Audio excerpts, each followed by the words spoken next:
Office में आए हैं, क्या मामला है? डीएम ऑफिस में हम लोगों का आने का रीज़न ये है कि सोशल मीडिया ग्रुप पे बाबा साहब के बारे में तमाम तरह की भ्रांतियां फैलाई जा रही हैं और उनको अपमानित करने का कार्य किया जा रहा है। कुछ शायद नासमझ लोग होंगे जिनको समझ नहीं है या जिन्होंने उनके बारे में पढ़ा नहीं है, तो उसी के लिए हम लोगों ने डीएम साहब को जो है ज्ञापन दिया है राष्ट्रपति को संबोधित करके कि ऐसी जो भी सोशल मीडिया पे तमाम लोगों के द्वारा ऐसी चीज़ें की जा रही हैं उस पर रोक लगाई जाए।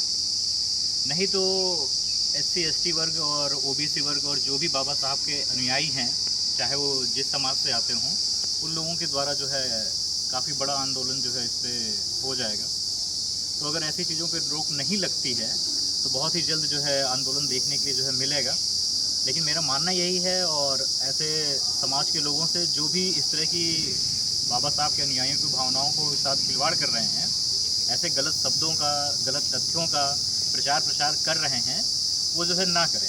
नहीं, सोशल मीडिया में एक पोस्ट आई थी, कोई यशराज शर्मा जी हैं व मिश्रा जी हैं, उन्होंने डाला था कि बाबा साहब की जो डिग्री है वो सही नहीं है और उन्होंने 36 डिग्री और 16 साल में कैसे 32 डिग्री उन्होंने ले ली, ये क्या है? अब ये तो मैं तो यही कहूँगा कि जिसने भी ऐसी पोस्ट डाली है शायद उनके पास खुद ही कोई डिग्री ना होगी, नहीं तो बाबा साहब को अमेरिका जैसा देश जो है सिंबल ऑफ नॉलेज कहता है, सिंबल ऑफ नॉलेज की मूर्ति उनकी जो है वहाँ लगी हुई है। बाकी अन्य देश भी उनको मानते हैं, देश के संविधान निर्माता हैं वो। बिना उनके इस संविधान का और इस देश का चलना जो है एक तरीके से कहिए कि नामुमकिन था। अगर वो नहीं होते तो शायद संविधान बनने में बहुत वक्त लगता। तो उनके बारे में ऐसी गलत तथ्यों को जो है लाना बिल्कुल जो है सही नहीं है और उसी के लिए हम लोगों ने डीएम साहब से मांग की है कि ऐसी चीज़ों पे रोक लगाई जाए। एक सोशल मीडिया में एक बाबा इस समय बहुत ज़्यादा प्रसारित हो रहे हैं, उन्होंने बाबा साहेब को गैंग के रूप में बोला है कि उनकी गैंग है और नीले कबूतर हैं। क्या कहा जाए आजकल उन्होंने जो है बाबा साहेब के समुदाय को उसने जो है हरे वाले से तुलना की है, ऐसा क्या है? देखिए, ऐसे लोगों को ना ही कोई बाबा मानता है और ना ही कोई स्वामी मानता है जिनकी भाषा ऐसी हो और जो देश में धार्मिक उन्माद फैलाने की कोशिश करें।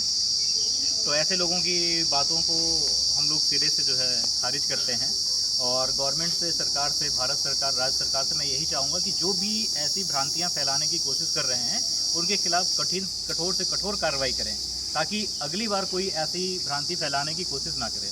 ग्वालियर हाईकोर्ट में जो मूर्ति नहीं लग रही उसमें आपकी संस्था क्या करना चाह रही, क्या करेगी?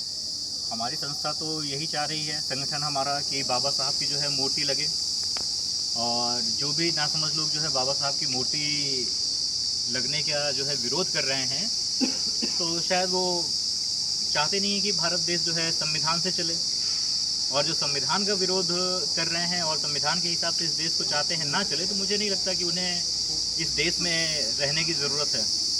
अगर वो इस देश के संविधान को नहीं मानते हैं तो उन्हें इस देश को भी मानने की ज़रूरत नहीं है, वो अपना कहीं और जाएं जहां इस देश का संविधान नहीं लागू होता है। आपका परिचय? राष्ट्रीय प्रभारी संत श्रीमद रविदास तीर्थ ट्रस्ट कौशाम्बी।